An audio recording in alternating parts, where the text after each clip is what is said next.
책은 시대를 비추고 또 내일을 열어가는 힘이죠. 그 책과 국회가 만나는 특별한 자리, 국회 책마당 장예원입니다. 네, 안녕하세요. 책 속에 왜 길이 있다면 국회 책마당엔 길이가 있습니다. 여러분들의 책 길라잡이가 되어드리겠습니다. 반갑습니다. 김길입니다. 네, 안녕하세요. 여러분의 느슨 해진 독서력에 팽팽해진 긴장감을 더해줄 에디터 박혜진입니다. 반갑습니다. 뭐야? 혜진. 오. 본인의 이름으로 했어요. 기리기리처럼. 래퍼예요, 래퍼? 저도 한번 해봤어요. 래퍼 닉네임 뭐예요? 혜진. 혜진이. 벌써 다음 주면 민족 대명절 설입니다. 대부분 연휴를 기다리지만 요즘은 가족이나 친지 잔소리 때문에 싫다 하시는 분들도 있더라고요. 그렇죠. 명절이 되면 또 이제 흔히 듣는 얘기들이 있잖아요. 어렸을 때는 또 이제 공부 잘 돼가고 있냐. 네. 뭐 대학은 어디 가고 싶냐. 이제 또 이제 요즘 되면은 이제 남자친구는 있냐. 네. 여자친구는 있냐. 결혼은 언제 하냐. 취업은 언제 하냐. 편집장님은 혹시 그런 말에 어떻게 대응하세요? 저는 그냥 무시하는데요. 그러니까 무시하는 어떤 뉘앙스가 있을 거 아니에요. 그냥 귓등으로 들어요. 그래서 이렇게 염두에 두지 않는 편인데 이제 그래도 다들 스트레스를 받잖아요. 그래서 네. 그런지 굉장히 재밌는 게 있더라고요. 잔소리 메뉴판이라는 게 있대요. 예. 네, 이런 거예요. 이제 특정한 잔소리마다 그 잔소리를 하려면 돈을 내야 되는 거예요. 오. 그래서 앞으로 계획은 뭐야? 이거는 10만 원. 오. 그리고 누구는 벌써 집 샀다더라. 오. 15만 원. 너만 힘든 거 아니야. 20만 원. 야. 다 너 잘 되라고 하는 말이야. 25만 원. 오. 근데 얼마나 스트레스면 이 가격표까지 붙었겠어요. 굉장히 또 그럴싸하게 지금 스트레스 받는 만큼 가격을 많이 붙여놓으신 것 같아요. 맞네요. 좀 긍정 버전으로 바꿔보면 명절에 듣기 좋은 말 메뉴판은 뭐가 있을까요? 뭐가 있을까요? 용돈 주는 거. 그냥, 그렇죠. 입은 좀 무겁게 하고, 지갑은 좀 가볍게 많이 열어주면 좋죠. 네네네. 저는 명절은 사실 이러면 안 되는 걸 수 있는데 네. 안 와도 돼. 오늘 뭐 불효녀 컨셉으로 가려고 나오신 거예요? 그런 생각이 효심이 해진. 효심이 느슨해진 것 같아요. 맞다. 효심이 느슨해지. 가만히 있어. 일어나지 마. 이런 것도 좋아. 됐어. 가만히 있어. 안 해도 돼. 안 해도 돼. 진짜 좋은 말이 많기 때문에 이번 연휴에는 듣기 좋은 말 더 많이 하시는 그런 시간 됐으면 좋겠습니다. 네. 그럼 책과 함께 따뜻한 말을 건네줄 책 한 권의 주인공 누군지 힌트 화면으로 만나보시죠.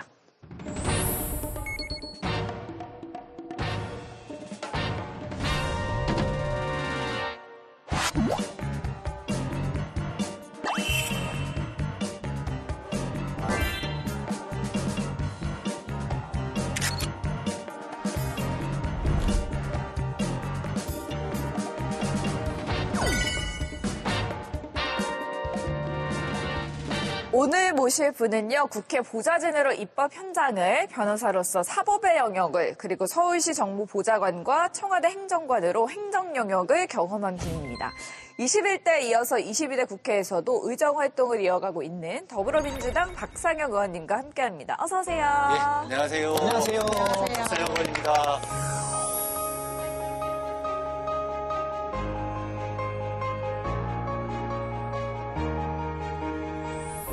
오늘 눈발이 아주 날리는 날인데 이렇게 새해부터 좋은 날 뵙게 돼서 반갑습니다. 좋습니다. 의원님 설을 앞두고 지역 일정과 또 국회 일정 때문에 바쁘실 것 같아요. 요즘 어떠세요? 여기 오기 전에 우리 지역에 노인정 방문해가지고 어머님들께 인사드리고 식사 좀 날라드리고 그다음에 설거지 좀 하고 그렇게 왔습니다. 열심히 또 제 주특기가 이 설거지하는 거거든요. 저는 이 장갑도 끼지 않고 그냥 빡빡 문지르는 게 습관이 되어 있는 나름 전 주특기라고 생각하는데 어머님들이 한 번 더 하시더라고요. 제가 하고 나니까. 어머니들은 어디서나 그렇게 한 번 더 하시는군요. 설거지를. 제가 사실은 요리도 잘해요. 제가 여기 보셨는지 모르겠지만 쇼츠로 박상혁의 시사요리라고 막 요리하다가 갑자기 뜬금없이 정치 얘기하고 막 이런 쇼츠도 만들고 주방일의 장점이 있는 국회의원입니다. 좋네요. 근데 바로 어제까지도 원내소통수석부 대표를 맡으셨는데 작년에 처음 생긴 직책이었는데 좀 기억에 남는 순간들이 많았을 것 같아요. 그 원내에 이제 국회에서 의원님들이 많으시다 보니까 굉장히 서로 간에 이야기하고 소통할 것도 많고 뭐 여러 가지 또 조정할 것도 많고 해서 만든 직책이거든요. 저희가 지금 한 6개월 정도 지났는데 필리버스터라는 게 소수당에서 반대할 경우에 하는 거거든요. 그러려면 국회의원의 3분의 2가 모여야 돼요. 그러려면 179명이 다 모일 수 있도록 소통하고 조정하고 또 더불어민주당만으로는 부족하거든요. 그래서 다른 당하고도 그 협력하고 하는 과정들 뭐 이런 것들이 제일 기억에 남습니다. 야, 아이 정말 큰 역할을 하시는군요. 저희가 네. 사실 이 프로그램 회식 한 번 하기에도 이 서로 스케줄 물어서 날짜 잡기 이렇게 어려운데. 카톡에 이렇게 일 김길이 이 이렇게 해서 하는 거 아니에요? 아니, 그래도 어려워요. 어려워. 근데 이 상상이 안 가. 이걸 어떻게 모으시는지. 일일이 전화합니다. 와. 어디 오시고 있습니까? 다 일일이 전화해서. 왜냐하면 저희 당만 있는 게 아니라 무소속 의원님들도 있고 다른 정당 의원님들이 있어서 이런 거 하나하나 모으는 게 쉽게 말해서 심부름하는 거죠. 아, 그렇죠. 야, 이 소통도 이렇게 바쁘실 텐데 22대 국회가 시작된 이후로 우리 의원님께서 발의하신 법안이 무려 89건입니다. 심지어 작년 12월 한 달에만 9건, 그리고 크리스마스 이브에도 3건을 대표 발의하셨다고 합니다. 그거야 우리 또 보좌진들이 막 밀어내기 한 거고요. 이전에 저희들도 이 양적 목표가 있습니다. 저희들이 그래서 법안들을 충분히 우리 보좌진들이랑 토론해서 그렇게 준비를 하고 있고요. 그리고 의원님들이 이 자리에서도 많이 설명하시겠습니다만 자기 상임위에 관련된 법안들을 많이 하게 돼요. 자연스럽게. 왜냐하면 그게 통과 확률도 높고 결국 가서 설명도 해야 되는 과정들이 있다 보니까 저도 주로 제가 좀 정무위원회, 지금 금융과 대기업을 담당하는 위원회거든요. 여기에 많이 법안을 제출했더라고요. 근데 의원님 하면 빼놓을 수 없는 키워드가 바로 김포거든요. 김포와 함께 의원님을 따라다니는 별명 중에 하나가 김포의 소통왕이라고 소통왕. 합니다. 네. 제작진이 확인한 공식 별명이 또 하나 있습니다. 아실지 모르겠는데. 뭐 아시는 게 아니라 제가 스스로 부르고 다니니까 알고 그래요? 있죠. 스스로 좀 별명을 붙여가지고 사람들한테 욕을 먹든 네. 뭘 하든 하자라는 취지로 만든 별명이 김포 이서진이라고 하고 제 목표는 김포 이서진을 이렇게 외치고 다니면 제가 조금 그래도 이름이 알려지면 나중에 이서진 씨한테 귀에 들어가서 항의를 받는 것을 저의 목표로 했지만 아직까지 항의를 받지 않는 걸 봐서는 제가 아직까지는 근데 의원님 하면 이렇게 이서진만큼이나 유명한 또 형님 얘기를 빼놓을 수 없을 것 같은데 형님이 시를 쓰는 박철 시인이라고 하시더라고요. 그러니까 아무래도 책이나 글이랑 가까워지는데 또 영향을 많이 주셨을 것 같아요. 예, 저희 형님은 뭐 시를 쓰는 시인인데요. 작년에는 이제 박인환 문학상을 받으셨습니다. 뭐 그 전에도 뭐 백석 문학상도 받으시고 여러 차례 상도 받으셨는데 형이 어린 시절부터 문학을 하다 보니까 저한테 그런 부분에 있어서 영향을 많이 끼쳤죠. 그런데 이제 끼친 영향이 이런 거예요. 절대 너는 재주가 없으니 뭐 문학이라든지 이런 거를 하면 안 된다.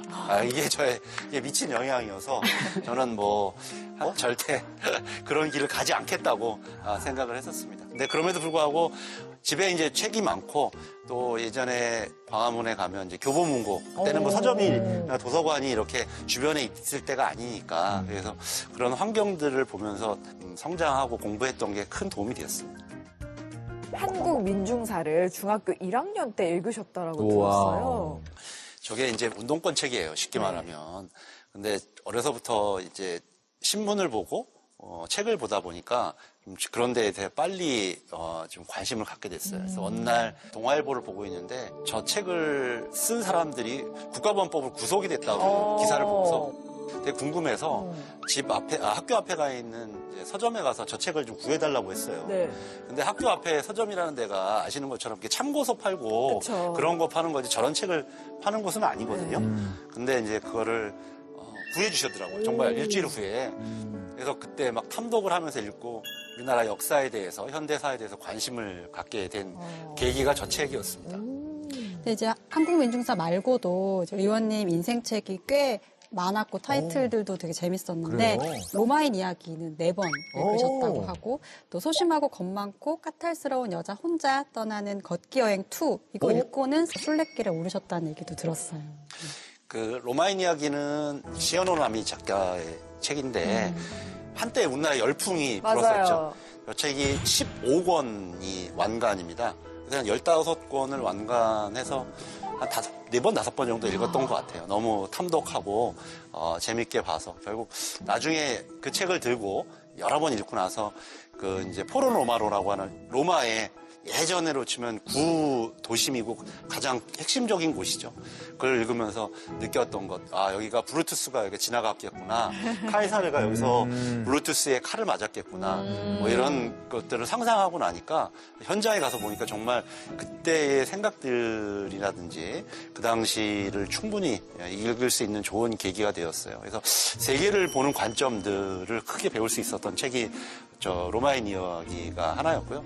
그 다음에 제가 소개했던 책이 그 좀 전에 말씀하셨던 산티아고 순례길을 가기 전에 읽었던 책입니다. 제가 2008년도, 꽤 됐어요 벌써. 2008년도니까. 그때 25일간 산티아고 순례길 800km를 걸었거든요. 그때 그 책을 보고 가서 좀 순례지에서 감명을 받았고. 네, 말씀하시는 것 중에서 제일 많이 나오는 단어 중에 하나가 탐독이거든요. 너무 탐독을 하면서 읽고. 이런 분이 가져오신 책은 어떤 책일까 더 궁금해지는데 오늘 가져온 책 한 권 어떤 책일까요? 예, 뭐 오늘 갖고 온 책은 제목이 좀 의미심장한데 네. 실패를 통과하는 일입니다.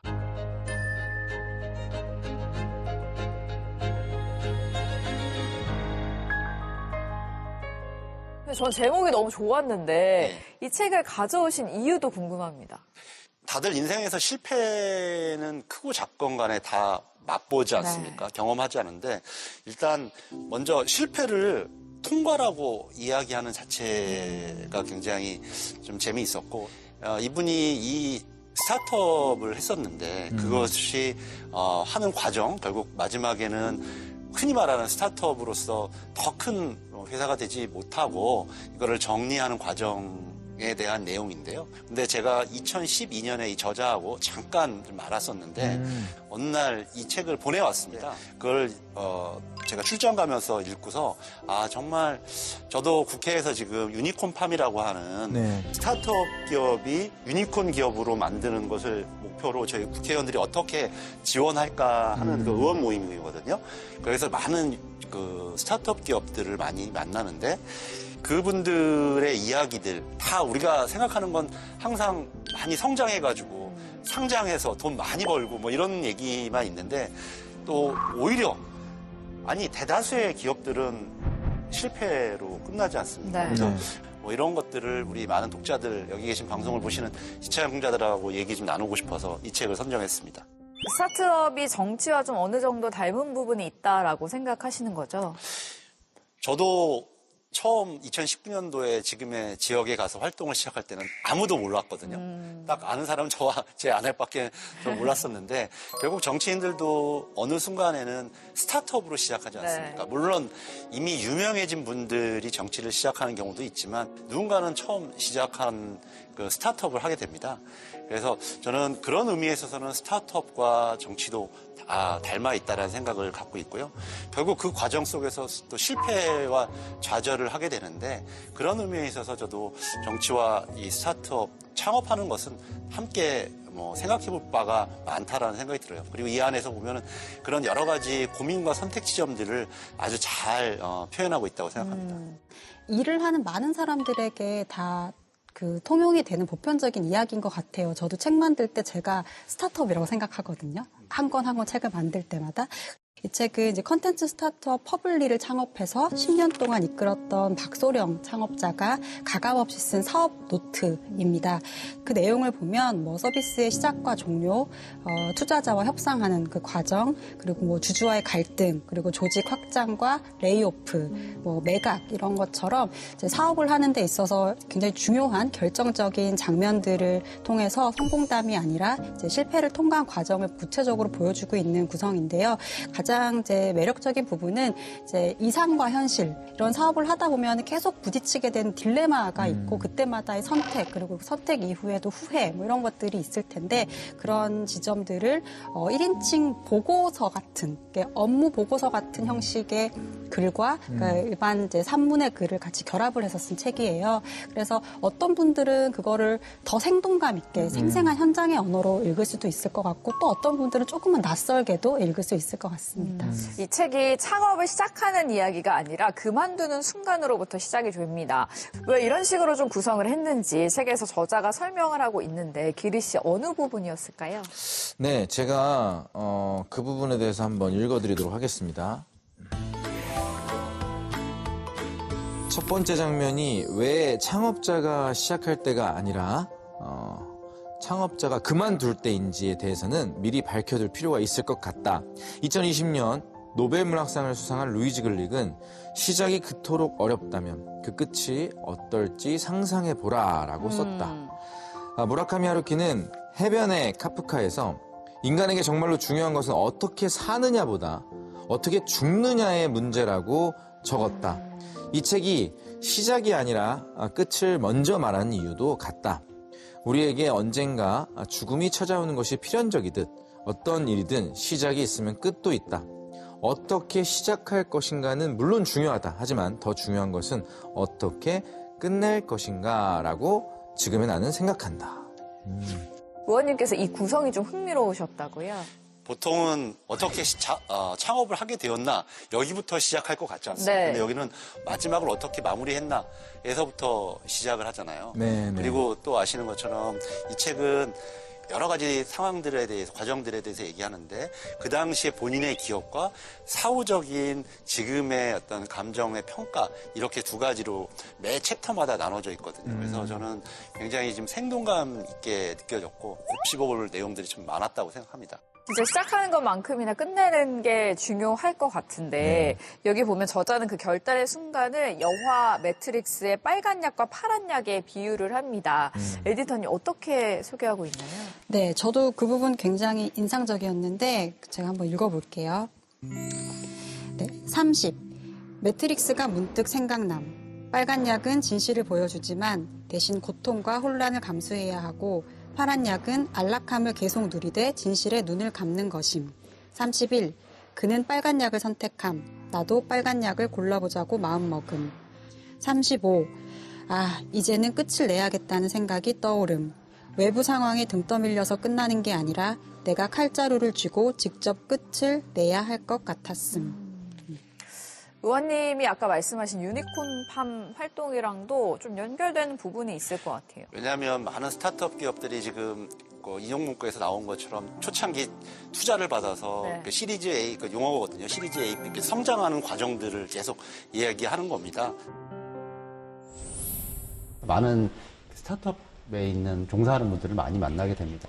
아주 크게 성장하신 분들도 있고, 그래서 유니콘 기업이 되신 분들도 있고, 방금 또 스타트업을 하신 분들도 있는데, 그 과정들에서 여러 가지 고민들이 있습니다. 그래서 저는 이 책을 좀 선택한 것도 있고, 특히 그런 과정 속에서 어떻게 선택을 해야 되느냐, 뭐 이런 부분과 관련되어서 이 유니콘 팜에서 만났던 기업인들에서의 고민과 이 책에서 나타나 있는 여러 가지 펀드를 레이징할 때 그다음에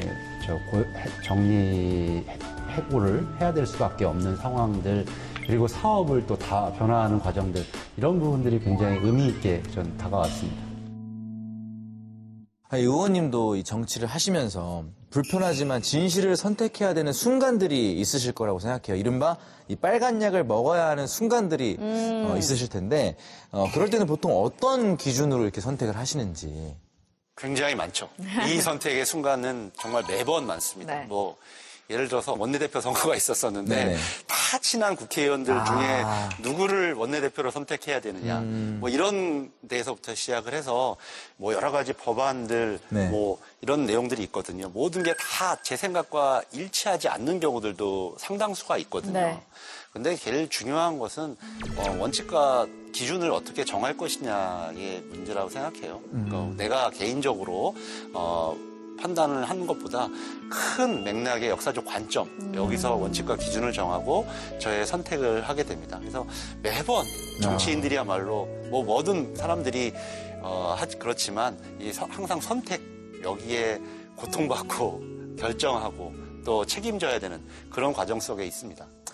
이 책에서도 그 밸런스 게임을 한 듯한 그런 대목들이 좀 있었어요. 뭐 좋은 사람이 될 것인가 아니면 좋은 대표가 될 것이냐 아니면 정말 실력은 좋은데 태도가 별로인 사람과 일할 것인가 아니면 실력이 별로인데 태도가 좋은 사람이랑 일할 것인가 이런 것들이 사실 이 아마 여기 계신 분들도 다 갖고 있는 이거 저희도- 진짜 자주 고민해요. 그렇죠? 그렇죠. 네. 그래서 궁금합니다. 이 정치에서는 어떻게 이 고민들을 해결하시는지. 네.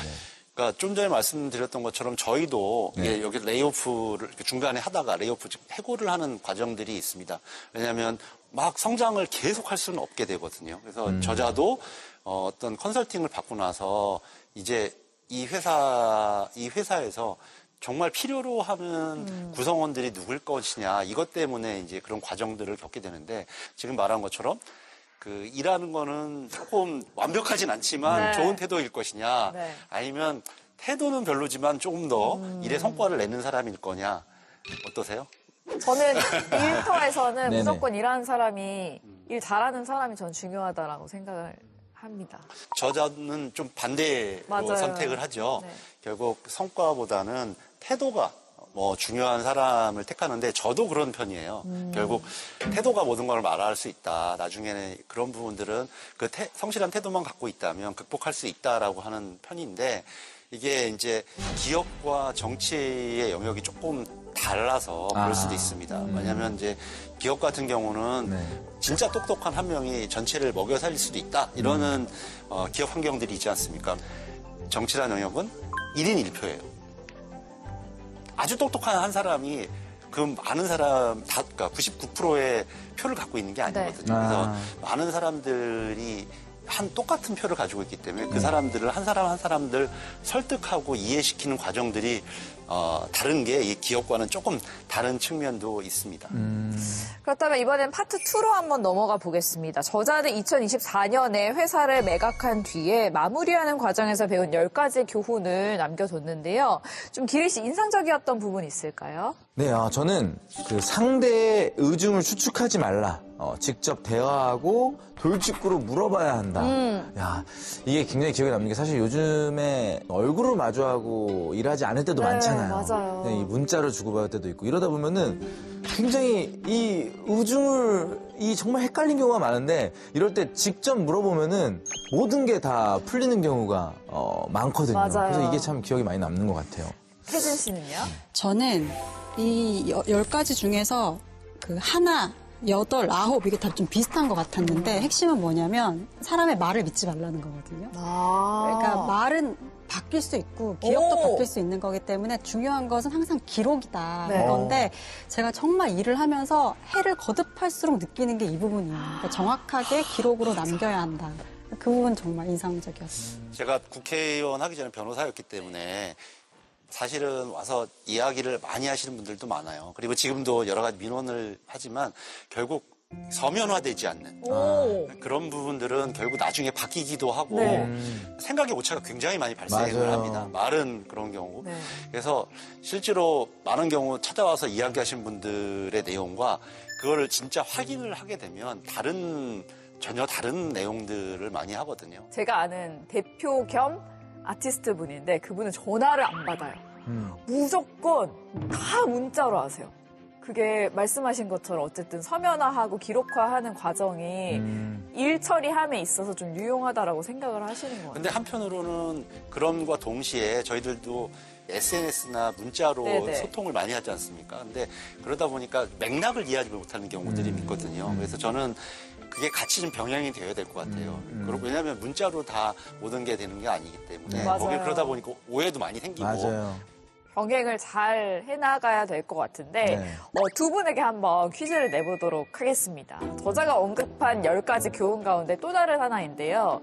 아무리 작은 일이라도 도움을 받으면 반드시 메모를 하자. 이 메모는 뭘까요?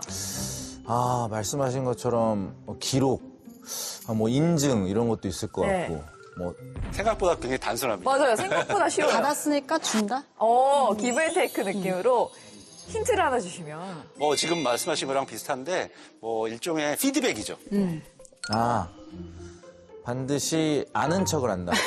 저는 그것도 비슷한 말이라고 생각합니다. 이게 비슷하다고요? 맥락은 비슷하다고 생각합니다. 도움을 받았다는 네. 것을 상대도 알게끔 표시? 감사 표시를 감사. 하는 거. 오. 맞죠. 저는 뭐 여기서는 감사라고 정확히 네. 표현하고 있는데 저자는 그 교훈 중에 하나로 반드시 도움을 받았으면 고마움의 표시를 하자라고 이야기합니다. 예, 이 얘기가 저는 좀 많이 와닿았던 게 저희들 같이 정치인들은 많은 도움을 받습니다. 여러 가지 조언도 받고 지역에서 응원도 받거든요. 그럴 때마다 이거를 결국 그냥 감사합니다라고만 그냥 생각만 할 것이 아니라 꼭 표현하고 전화하고 그렇게 말씀드리는 게 정말 좋아하세요. 실제로는 그냥 뭐 우리는 그러지 않습니까? 그 보통 이러면 그냥 내 마음을 알겠거니 하는 이런 생각을 하는데 그게 아니라 꼭 작은 것이라도 감사함과 고마움을 표시하는 게 굉장히 인생에서도 도움이 된다 이런 생각이 들어요. 그럼 끝으로 가장 좀 기억에 남았던 대목을 직접 읽어주실까요? 인력 부족으로 곤란한 상황이 되면 관리자들은 서둘러 그 자리를 채우려고 한다. 인력이 절실하게 필요하다 보면 이 사람이 나빠봤자 얼마나 나쁘겠어라고 생각하게 된다. 그 마음도 이해한다. 나 역시 비슷한 경험을 한 적이 있다. 사람을 잘못 들여 그들이 일으킨 피해를 팀이 오롯이 견뎌야 했고 3주 후에야 다시 원점으로 되돌릴 수 있었다. 그 과정이 너무나 힘들었는데 그럴 바에는 적합한 인재를 찾을 때까지 일주일에 몇 시간 더 근무하는 것이 훨씬 낫다. 너무 삭막한 표현일 수도 있겠지만 우리가 판단을 할 때 너무 서두르거나 잘 되면 되겠지라고 하다 보면 결과적으로 전체에 이렇게 도움이 안 될 때가 많습니다. 저는 그래서 이 문장을 꼽아왔거든요. 우리가 이제 올해 새해 시작돼서 여러 가지 또 판단을 내려야 될 때 조금 더 여유를 갖고 판단한 그런 필요성이 있지 않겠냐라는 의미에서 이 문장을 꼽아왔습니다. 그렇다면 의원님이 생각하는 실패란 무엇일까요? 다시 시작하는 과정이다 이렇게 생각합니다. 실패가 한국 사회에서는 굉장히 두려운 말입니다. 네. 우리는 익숙하지 않습니다. 그래서 제가 이 책을 선택하는 것도 있고. 그래서 저는 이 책을 특정한 사람들보다는 조금 우리 젊은 친구들이 다양한 고민들을 해나가고 있지 않습니까? 그리고 그런 분들에게 한번 꼭 읽어보고 그 시작이 마지막 정리에서부터 시작되는 것이다. 결국 우리는 시작하는 용기도 굉장히 중요하지만 마지막을 끝낼 수 있는 용기는 더 큰 용기라고 생각이 들거든요. 그런 게 무엇일지를 생각해보면서 한번 읽어보시라고 권하고 싶습니다. 네, 오늘 박상현 의원님과 함께 실패를 통과하는 일 읽어보았습니다. 실패를 다른 각도에서 생각해 보게 된 시간이었는데요. 오늘 재미있는 책 가지고 나와주셔서 너무 감사드리고 예. 다음번에 또 새로운 책 기대해봐도 될까요? 언제든지 불러주세요. 좋습니다. 오늘 함께 해주셔서 감사드립니다. 예, 고맙습니다.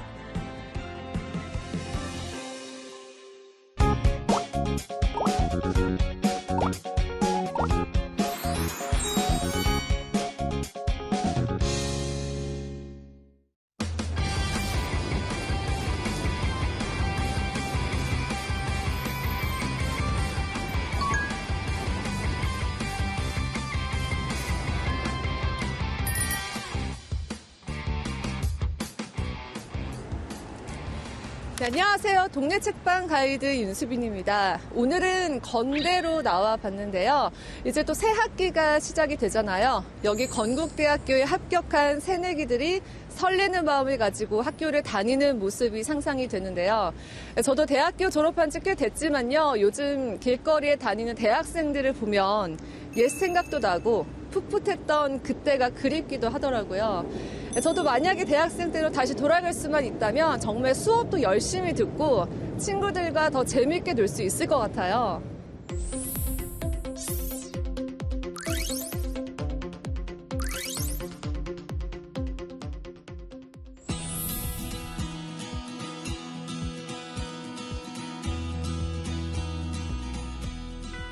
네, 오늘은 건국대학교 주변에 매력적인 책방이 있다고 해서 먼저 캠퍼스를 둘러보고 가보려고 합니다.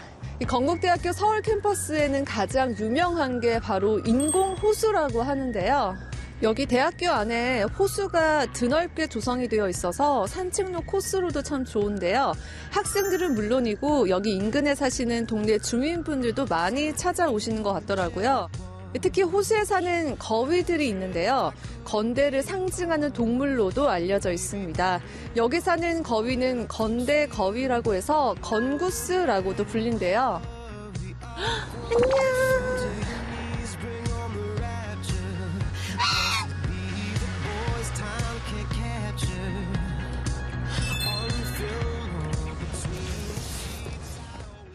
네, 그런데 사실 건국대학교를 상징하는 진짜 동물은 바로 여기에 있습니다.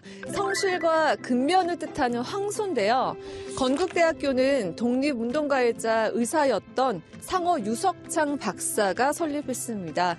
성실하고 부지런했던 농민들과 민중에 대해 얘기하고 싶었던 유석창 박사의 마음이 잘 느껴지는 동물이 아닐까 싶어요.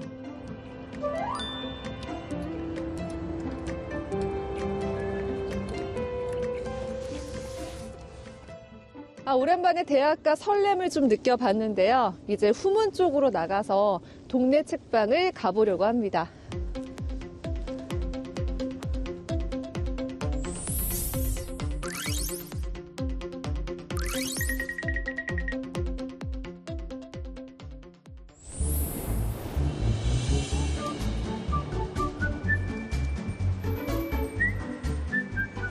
집처럼 아늑한 책방이 여기 있다고 했는데 이 건물이 맞을까요? 여기 있네요. 여가 시간. 이 건물 3층에 자리하고 있거든요. 일단 들어가 볼게요.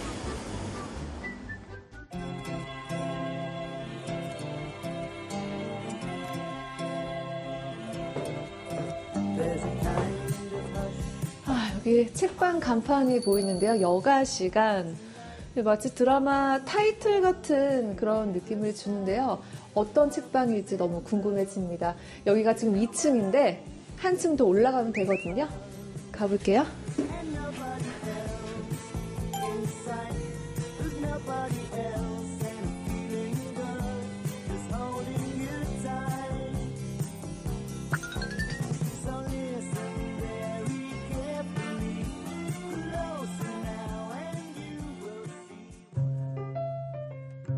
어서오세요. 대표님 맞으시죠? 네. 두 분 다 같이 운영을 하시는 거예요? 저희 자매가 운영하고 있어요. 어쩐지 좀 닮으신 것 같아요.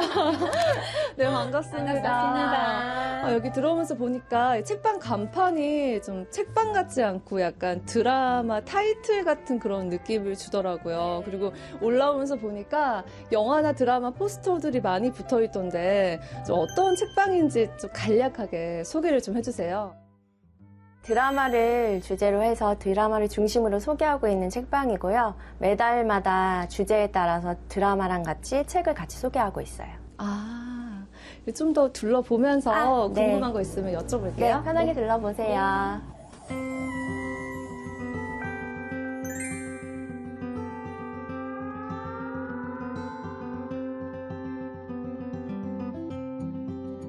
언니 여지의 버킷리스트, 동생 여정의 버킷리스트. 여기 보니까 1월의 이야기 버킷리스트라고 써져 있는데 이번 1월달 주제인가 봐요. 네. 새해를 맞이해서 버킷리스트를 선정하신 건지 주제를 선정한 이유가 뭔지 궁금하거든요. 매달 주제를 바꾸고 있는데요. 1월이면 아무래도 많은 분들이 이제 새해 계획을 세우시잖아요. 또 새해 계획을 세우다 보면은 지켜지지 못하는 경우들이 많이 있고요. 근데 그게 이제 또 버킷리스트로 남아서 몇 년째 이제 계속 그 앞으로도 이루고 싶은 꿈으로 남는 것 같아요. 그래서 버킷리스트라고 정해봤습니다. 버킷리스트 자세하게 세세하게 적어 놓으셨더라고요. 언니분의 버킷리스트, 그 동생분 버킷리스트. 독립서점이라는 목표를 또 잘 이루셨으니까 그 다음에 이루고 싶은 버킷리스트가 있다면 어떤 게 있을까요? 저 같은 경우는 책방을 운영하면서 많은 분들이 이제 제가 쓴 책이 없냐라는 말씀을 많이들 하세요. 저 같은 경우는 1인 출판사로 책 내기.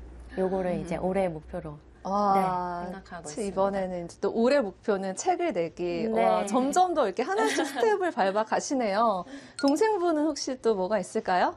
오시면 직접 만든 소품이 있냐 이런 걸 많이 물어봐 주시는데 제가 선물 가게를 이제 하기로 마음을 먹었을 때부터 생각을 했던 게 제가 만든 소품들을 많이 갖다 놓고 싶다 이런 생각을 했었어요. 그래서 저는 나만의 핸드메이드 브랜드 만들기를 와. 올해의 가장 중요한 버킷리스트로 뽑겠습니다. 네. 이번 달 주제가 버킷리스트잖아요. 그럼 그 전에는 또 어떤 주제들이 있었는지 궁금하거든요. 맨 2칸이 저희가 예전에 했던 주제들이거든요. 그래서 첫 번째 주제가 저희가 자매가 하는 책방이어서 자매로 정했었고요. 그 다음에 이상하고 아름다운이라고 해서 신비한 존재에 대한 얘기, 그리고 우정에 관한 얘기, 또 이제 90년대에 관련된 책들, 그 다음에 제일 최근에 했던 책이 이제 겨울이었습니다. 여기 좀 아늑하고 굉장히 예쁜데 좀 책을 읽을 수 있는 공간이 있을까 싶은데 네. 있을까요? 저 안쪽으로 들어가시면은 네. 편하게 책을 보실 수 있거든요. 그래요?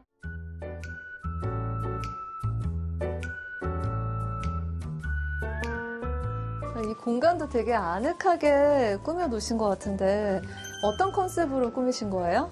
여기는 드라마 속에 나오는 여자 주인공의 방을 생각하면서 꾸며봤어요. 이게 앉아서 책도 읽을 수 있는 그런 공간인 것 같네요.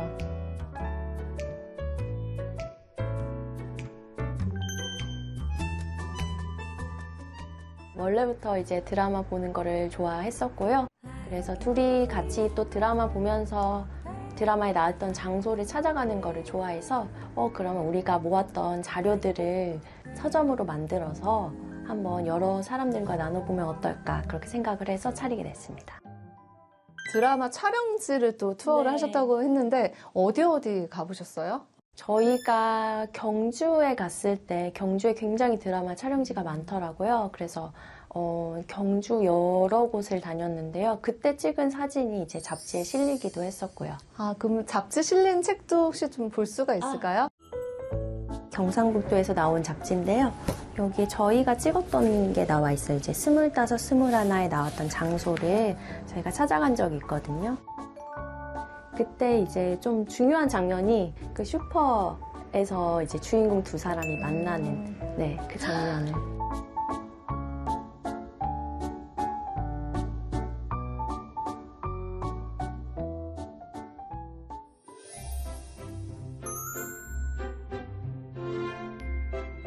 간판에 책방 그리고 선물 가게라고 적혀 네. 있더라고요.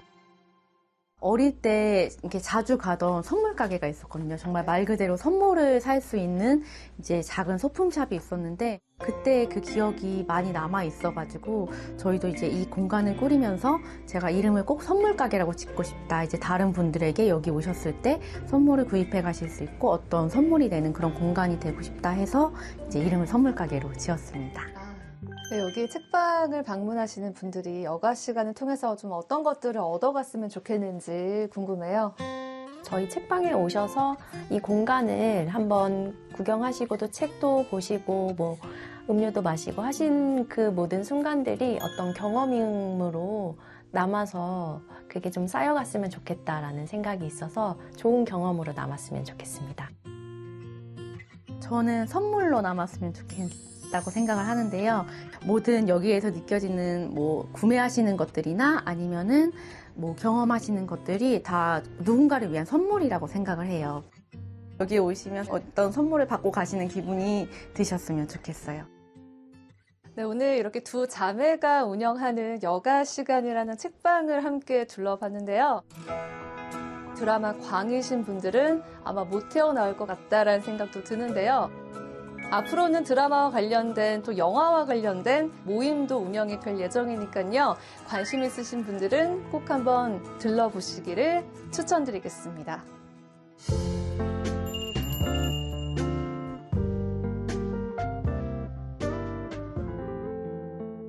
네, 이번에는 기리 씨가 준비한 순서입니다. 네, 과거 베스트셀러 차트를 다시 펼쳐보는 책으로 하는 시간여행. 길이길이 기억되고 길이길이 잊히지 않는 그때 그 책 시간입니다. 잠깐만. 오, 이제 방송 중에 휴대전화를 하는 여유. 저도 모르게 지금 또 휴대폰을 하고 있었는데 근데 혹시 이런 생각 안 해보셨나요? 이렇게 일상이 된 SNS 도대체 언제 어디서 시작된 걸까? 아, 제가 기억하는 거는 땡땡월드나 네. 땡땡 클럽 있었거든요. 네, 싸이월드. 네. 네, 싸이월드 이제 폐쇄돼서 말해도 되잖아요. 그죠? 아, 그래요? 몰라요. 싸이월드 하셨어요? 네. 그 당시 이 싸이월드도 데이트하긴 했지만 제가 얘기하려는 거는 이 실명으로 관계를 맺고 일상을 공유하던 방식의 SNS입니다. 그러면은 뭘까요? 네, 바로 때는 지금부터 22년 전 2004년 2월 미국 하버드 대학교의 한 기숙사방에서 시작이 됩니다. 그리고 그 한 대학생이 이렇게 제안하죠. 야, 우리 학교 사람들 그 얼굴이랑 이름을 온라인에 한번 올려보자. 그게 바로 지금 우리가 알고 있는 페이스북의 시작이었습니다. 와, 그럼 처음에는 하버드대생끼리 시작을 한 거였네요. 네, 맞습니다. 그때는 전 세계를 연결하겠다 이런 뭐 거창한 계획이 있었던 건 아니고요. 우리 그냥 학교 사람들끼리 써보자 딱 그 정도였던 것 같아요. 광고도 없고 뉴스도 없고 지금처럼 뭐 좋아요 경쟁도 없었고요. 그냥 저 사람 이 학교 사람이구나 확인하는 정도였던 거죠. 네, 그런데 그 작은 서비스가 지금 이렇게 이제 퍼지게 된 건데, 그럼 아까 이야기한 그 대학생이 마크 저커버그인가요? 맞습니다. 마크 저커버그를 포함해서 몇 명의 친구들이 함께 만든 서비스였습니다. 작은 아이디어가 SNS의 출발점이 된 거죠. 오늘은 실명 기반 SNS가 세상에 나왔던 2004년 2월로 갑니다. 두 분, 2004년 하면 떠오르는 기억 있으신가요? 2004년 2월에 한국 영화 사상 처음으로 1000만 관객을 동원한 영화가 등장하는데요. 네. 네, 바로 북파공작원 이야기를 다룬 강우석 감독의 실미도입니다. 개봉 58일 만에 꿈의 1000만 관객을 돌파하면서 국내에서 불가능의 벽처럼 느껴졌었던 이제 1000만 관객 시대가 본격적으로 열리기 시작했고요. 또 이때 서태지 씨가 정규 7집 앨범을 냈다고 하네요. 우리 태지 형님은 그때 그 책의 단골 손님이신 것 같아요. 맞아요. 매번 나오시죠. 네. 그만큼 그 시절을 대표하는 아이콘이었잖아요. 그렇죠. 저도 기억이 나는 게 당시 타이틀곡이 로버트였는데 오. 이 앨범이 50만 장 가까이 판매가 되면서 저도 나중에 들었는데 2004년에 음반 판매량 1위를 기록했다고 하네요. 정말 세계도 문화도 새로운 흐름을 만들기 시작했던 2004년 그해 2월 독자들은 과연 어떤 책을 읽었을지 차트 함께 보시겠습니다. 먼저 우리 사이쇼 히로시의 아침형 인간을 시작으로 설득의 심리학, 칭찬은 고래도 춤추게 한다 등 자기계발서들이 눈에 띄네요. 또 베르나르 베르베르의 나무, 그리고 파울로 코엘로의 연금술사, 미치 앨범의 에디의 천국까지 소설도 많은 사랑을 받았던 시기였습니다. 두 분은 기억에 남거나 다시 읽고 싶은 책이 있으신가요? 저는 9위에 있는 파페포포 메모리즈. 이게 그 당시에 이런 류의 책이 좀 엄청 유행이었어가지고 막 여자친구들끼리 같이 돌려보고 했던 기억이 나거든요. 이게 엄청 뽀글뽀글한 머리에 포포를 기억하시는 분들이 아마 많으실 것 같아서 마음이 따뜻해진 그런 책이었던 기억이 납니다. 네. 이 말씀하신 파페포포 메모리즈는 조금은 서툴지만 순수한 청년 파페와 착하고 여린 연인 포포가 주인공인데요. 두 주인공을 통해 사랑과 이별, 그리움 같은 감정을 짧은 이야기로 풀어낸 카툰 에세이입니다. 카툰이라는 말이 그 웹툰의 전신이잖아요. 요즘은 웹툰이 좀 책으로 많이 출간되는데 20년 전에는 어땠을까요? 지금은 뭐 너무 익숙하지만 당시에는 이렇게 인터넷에 공개된 컨텐츠, 그것도 만화를 이제 성인 독자를 대상으로 한 단행본으로 제작하는 것 자체가 굉장히 이례적이었어요. 그런데 이 파페포포 메모리즈는 2003년 5월부터 약 10일 동안 베스트셀러 1위를 차지했다고 하고요. 2003년 전체 출판물 판매 순위 1위를 차지할 정도로 큰 인기를 얻었는데 이제 이후에 이제 카툰 에세이라는 장르가 본격적으로 이제 자리 잡게 된 계기가 된 책이기도 합니다. 그래서 기억이 나는 게 도서관에서 이 책을 대여하는 사람이 너무 많아서 막 언제 들어오나 기다렸던 그런 추억이 있는데 이후에 시리즈가 많이 나왔잖아요. 맞습니다. 이 파페포포 열풍이 시작되면서 파페포포 투게더, 레인보우, 안단테 등 시리즈로 이어졌는데요. 거기에 재편집, 합본, 스페셜 에디션, 명문장집까지 다양한 단행본이 출간된 정도로 오랜 기간 사랑을 받았습니다. 사실은 지금처럼 웹툰이 좀 인기 있던 시절이 아니었잖아요. 네. 그럼에도 불구하고 인기가 있었던 이유가 뭘까요? 그러니까 좀 화려하지 않다는 게 오히려 인기의 요인이었던 것 같아요. 자극적인 이야기 대신에 이제 사랑 앞에서 좀 서툴렀던 감정이나 이별 후의 어떤 미련이나 누구나 한 번쯤 겪어봤을 법한 마음을 짧은 글과 그림으로 담아냈는데 읽다 보면은 누군가의 이야기다 이게 아니라 나의 이야기다라는 생각을 갖게 하는 거죠. 그래서 한 장면을 좀 가져와 봤는데 기억에 남는 문장 중에 하나가 자, 웃어봐. 간단해. 행복은 단지 웃는 내 마음속에 있어. 이런 문장도 있습니다. 내일을 위해서가 아니라 다음을 위해서가 아니라 바로 지금 행복했으면 좋겠다. 자, 박혜진 우리 편집장님도 한번 해주시죠. 저는 인간관계에서 적당한 거리를 유지한다는 건 항상 숙제다. 아까 오프닝과 잘 이어지는 문장이었어요. 그러게요. 네. 다음은 몇 위로 가볼까요? 네, 이번엔 5위로 갑니다. 설득의 대부로 불리는 로버트 치알디니의 설득의 심리학인데요. 사람들이 왜 어떤 말과 행동에 설득되는지를 사회심리학 연구를 바탕으로 설명한 책입니다. 특히 당시엔 설득을 말솜씨나 개인의 재능 정도로 보는 시선이 강했는데 이 책은 사람이 설득된 데에는 공통된 원리가 있다는 점을 체계화해서 보여준 책이었습니다. 지금은 좀 이런 얘기들을 많이 하긴 하지만 네. 그 당시엔 좀 생소했을 것 같거든요. 설득의 법칙 뭐가 있나요? 네, 이 책을 보면 설득의 원칙을 6가지로 정리하고 있는데요. 일단 상호성, 그리고 일관성, 사회적 증거, 호감, 권위, 희귀성의 법칙입니다. 이 용어들은 좀 어렵게 느껴질 수 있는데 이제 내용을 보면은 뭐 일상에서 누구나 겪어본 상황들인데 예를 들면 왜 사람들이 공짜에 약한지 그리고 왜 다수가 선택하는 쪽으로 따라가게 되는지 뭐 이런 구체적인 사례들을 중심으로 설명을 하고 있어요. 그래서 이 책도 역시 읽다 보면은 다 내 얘기네 라는 생각을 하게 됩니다. 그럼 요즘 다시 보면 참 좋을 것 같은데 어떤가요? 지금 다시 봐도 똑같은 방식으로 사람들에게 큰 영향을 줄 것 같아요. 왜냐하면 요즘은 더 선택을 내리기가 굉장히 힘들잖아요. 그럴 때 어떤 일관성이 필요한지 어떤 뭐 설득의 법칙이 필요한지는 시간을 넘어서서 지금도 너무 유효한 이야기의 틀인 것 같아요. 네. 그렇다면 베스트셀러 1위는 뭔가요? 네, 베스트셀러 1위는 바로 사이쇼 히로시의 자기계발서 아침형 인간입니다. 와, 이거 진짜 여러 번 읽었어요. 그렇죠. 아침형 인간. 난리가 났었고 지금도 사실 이 제목만큼은 네. 계속해서 회자되는 제목인 것 같은데 아침잠만 줄여도 인생이 달라진다는 메시지를 전면에 내세웠던 책이죠. 저자는 밤 중심의 생활 습관을 아침형으로 전환하자는 단일한 생활 방식 변화를 제안하는데요. 의사인 저자가 상담을 통해서 지켜본 실제 사례들을 통해 아침형 생활의 효과를 풍부하게 언급한 것도 특징입니다. 생각해보면 아침형 인간이란 말을 이때 처음 쓰기 시작한 것 같아요. 네, 맞습니다. 이 아침형 인간이라는 말의 시초가 된 책이라고 할 수 있는데요. 일본에서는 이 일본을 대표하는 출판사 중에 한 곳인 고단샤에서 100일 만에 아침형 인간이 되는 법이란 제목으로 출간됐다고 해요. 그리고 10,000부 정도가 팔렸다고 하는데 이게 국내에서는 출간 4개월 만에 80만 부가 판매가 된 거예요. 우리나라 사람들이 또 좀 빠르고 부지런하고 그리고 이 아침형 인간에 대한 또 어떤 지향 같은 게 더 컸을 수도 있을 것 같아요. 맞아요. 이 책이 주목받았던 또 다른 이유는 아침형 인간이 되는 방법을 모두에게 똑같이 적용하지 않았다는 점입니다. 외향적인 사람에게는 아침 모임이나 약속처럼 사람과의 관계를 활용하는 방식을 또 내향적인 사람에게는 목표를 이룬 자신의 모습을 떠올리는 이미지화 방법을 권합니다. 그렇다면 아침형 인간은 몇 시부터 일어나야 아침형 인간일까요? 이것도 정말 다 기준이 다른데 네. 이 책에서는요 기상시간으로 제시한 건 새벽 5시입니다. 여기는 아무도 안 계실 것 같아요. 네. 옛날에 근데 뉴스 하실 때는 그때는 강제 아침형 인간 했죠. 그랬었죠. 다만 이 단순히 일찍 일어나는 게 목적은 아니고요. 아무도 방해하지 않는 아침 시간에 하루 계획을 세우고 목표를 점검하는 등 시간을 효과적으로 활용하면 좀 더 성공적이고 건설적인 삶을 살 수 있다는 것이 키포인트였습니다.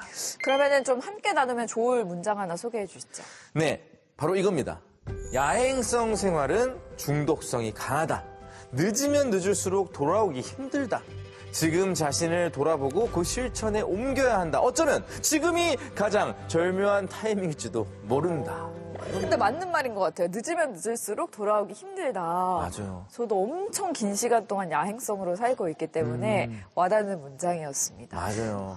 이 문장 듣고 저희도 내일부터는 오늘 하루를 좀 10분만 앞당겨서 써보는 거, 그 정도부터 시작해보면 어떨지 좋네요. 싶습니다. 네. 나를 한번 돌아보고 또 어떻게 살면 좋을지 생각해보는 시간이었습니다.